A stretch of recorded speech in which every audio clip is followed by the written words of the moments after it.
Senator Michael Bennett sent a letter to the U.S. Accountability Office this week requesting an investigation into the operations of President Trump's Election Integrity Commission. Joined by Senators Cory and Amy Klochabar, the letter claims the commission's handling of voter information may cause further problems with the public's trust in the system. Eric, I know you're shocked by this kind of a claim with this, but does this kind of a letter go any further than just a headline and something to talk about on CIO? No, it's a headline, it's a topic for discussion around this table and around other tables. I don't think anyone in the White House or anyone at that commission is all of a sudden revamping their process because Bennett and Booker and Klochabar sent a letter. It showed, I mean, election integrity can be a legitimate issue. In Colorado, all the statistics have shown that any problems are really at the margin. And yes, anyone voting illegally or any half dozen or dozen people voting illegally is a problem, but it's hard to point to any elections they have tipped.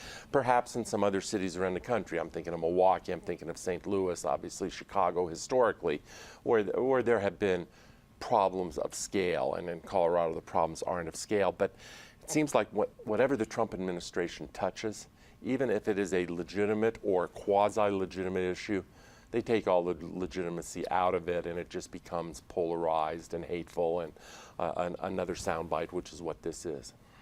Natasha, your quick take on Michael Bennett's letter.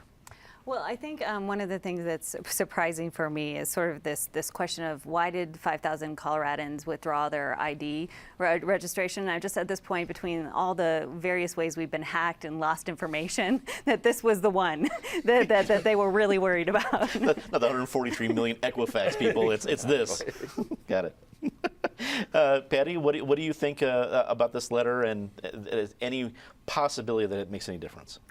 Well, it's not going to make any difference, but I like registering that we had problems with the fact that they were demanding this information and accusing Colorado. Let's remember back when, before we ever thought Trump would be president, that he was talking about the rigged system in Colorado back in April before the primary.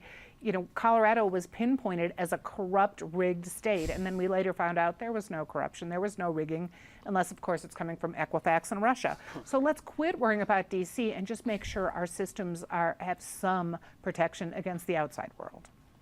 Roger, wrap it up for us.